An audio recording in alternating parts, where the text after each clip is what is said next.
O senador Luiz Carlos Reins, em vídeo divulgado por suas redes sociais, manifestou solidariedade ao presidente Jair Bolsonaro e à população brasileira e afirmou: "Vamos continuar dentro das 4 linhas, presidente. Manifestações pacíficas são fundamentais para construir o país que queremos. Não podemos ser confundidos com a esquerda." O senador disse que está tão indignado quanto o povo e afirmou que no Senado agirá para instalar a CPI do Radiolão e pelo impeachment do ministro Alexandre de Moraes.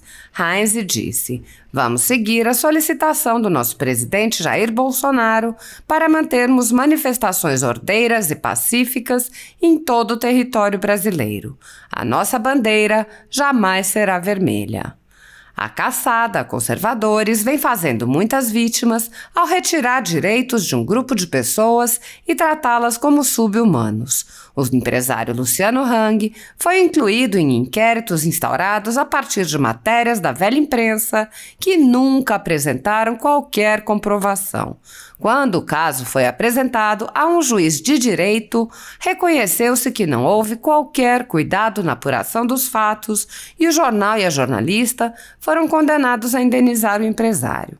Não obstante, vários inquéritos continuam com base no mesmo tipo de informação produzida por testemunhas suspeitas e mesmo por empresas concorrentes, informação essa que é tomada por verdadeira, sem questionamento, por juízes agindo fora de suas atribuições, como é o caso dos inquéritos conduzidos por Alexandre de Moraes no Supremo Tribunal Federal e por Luiz Felipe Salomão e seus sucessores no TSE.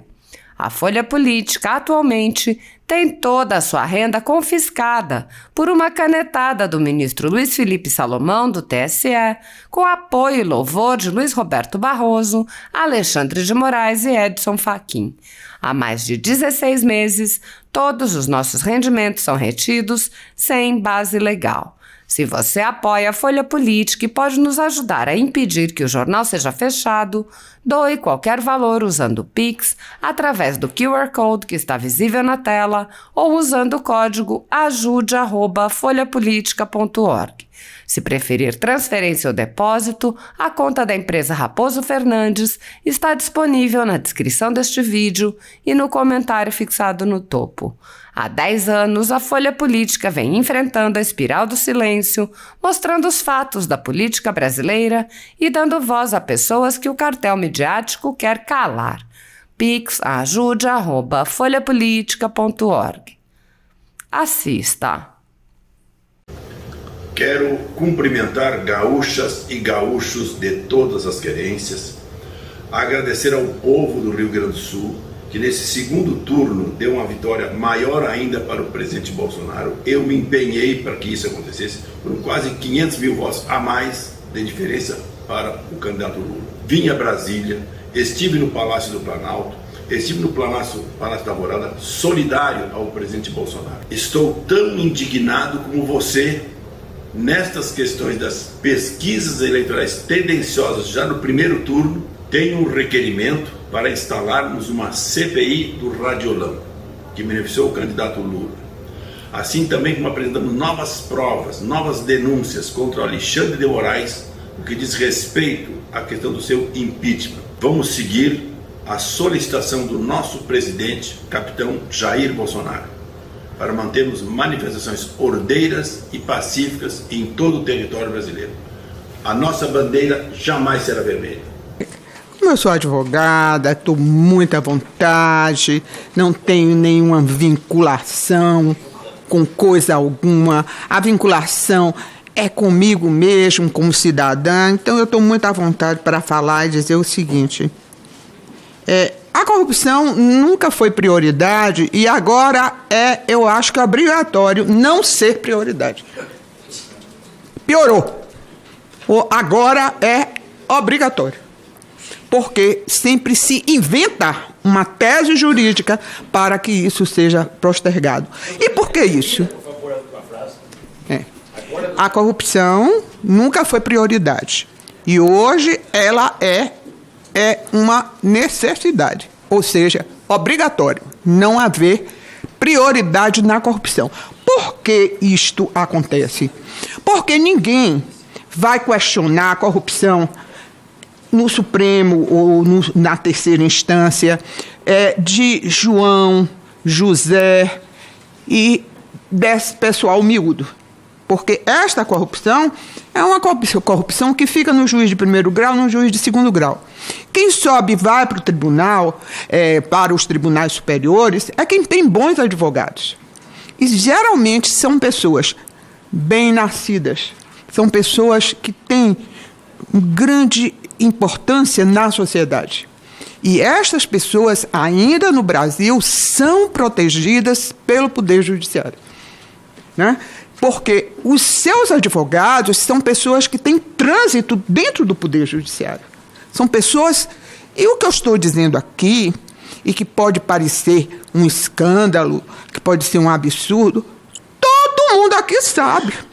Todo mundo sabe que ninguém é inocente. Para não ver, até o cego sabe. Porque vê as coisas, né? Então, é essa a minha posição. O ovo da serpente. Olha, essa questão das emendas parlamentares, que inclusive é constitucional, está na Constituição. No outro dia eu fiz uma entrevista e era um programa do pessoal de esquerda que disse assim, a senhora está condenando, mas a senhora sabe que isso é constitucional. Eu disse, é constitucional. Eu não estou dizendo que não haja o orçamento secreto. Não há o orçamento secreto. Agora, os órgãos de controle do Estado têm de ter a fiscalização. Porque o Brasil tem uma rede de órgãos de controle do dinheiro estatal muito bom. Muito bom. Se nós formos verificar quais são esses órgãos, e todos estão ligados ao ENCA, que foi uma coisa fantástica, porque todos eles agora trabalham em conjunto, foi uma coisa maravilhosa, que veio com a lei de lavagem de dinheiro, né? Então, esses órgãos poderiam fiscalizar muito bem, mas não é fiscalizado, né? Não há fiscalização. É aí que está o problema. Aí é que está o problema. O que dizer do orçamento secreto? Eu não faço distinção entre emenda orçamentária e orçamento secreto, porque para mim é a mesma coisa. Para mim é a mesma coisa. Então, agora mudou de nome. Mas, na realidade, é emenda parlamentar, do mesmo jeito, né? O Supremo Tribunal Federal não julga os parlamentares. Nós todos sabemos por que não julga. Eu tenho vocês aqui na mão. Pronto. Não são vocês que poderiam nos condenar? Não são vocês que poderiam nos impeachar? Pois então eu tenho vocês aqui na mão. Então é a briga do gato e do rato. Outra coisa que não é absolutamente segredo de polichinelo, porque todo mundo sabe disso, inclusive os senhores sabem. E quem está nas mãos do Supremo também sabe. Não vai lá, né? Não vai lá, porque não pode ir. Finalmente, é a descondenação. Olha, se eu fosse jurista, que um dia eu pensei até que eu ia dizer aos senhores o seguinte, eu ia ensinar aqui aos meninos que ainda estão aí, que eu sei que tem alunos, dizendo o seguinte, a competência pode ser a competência em razão do lugar, competência do foro, e em razão da matéria, a matéria que está sendo julgada. Então, por exemplo, a Justiça Comum não pode julgar um tribunal, uma ação de justiça eleitoral. Essa é uma competência material, que é absoluta, ou seja, se julgar o processo está todo nulo.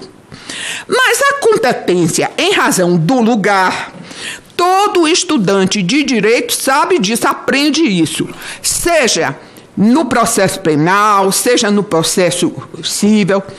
Esta competência se chama relativa Por que ela é relativa? Porque se não arguída em tempo, e que tempo é esse? Até o réu dar a sua resposta, o que acontece com a defesa prévia no processo criminal, ela se prorroga. E ela não pode mais ser arguída, porque ela se prorrogou, porque ela é relativa. Essa é a regra jurídica.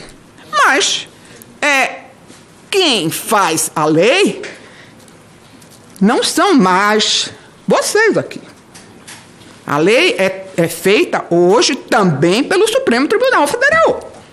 E a regra da competência relativa, que se tornou absoluta, foi ditada pelo Supremo Tribunal Federal. Pronto.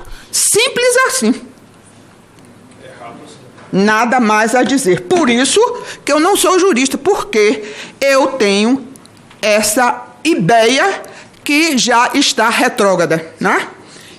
Eu sou velha, não somente na minha idade, mas também nos meus conceitos jurídicos, que hoje não estão prevalecendo mais. Infelizmente. Muito bem.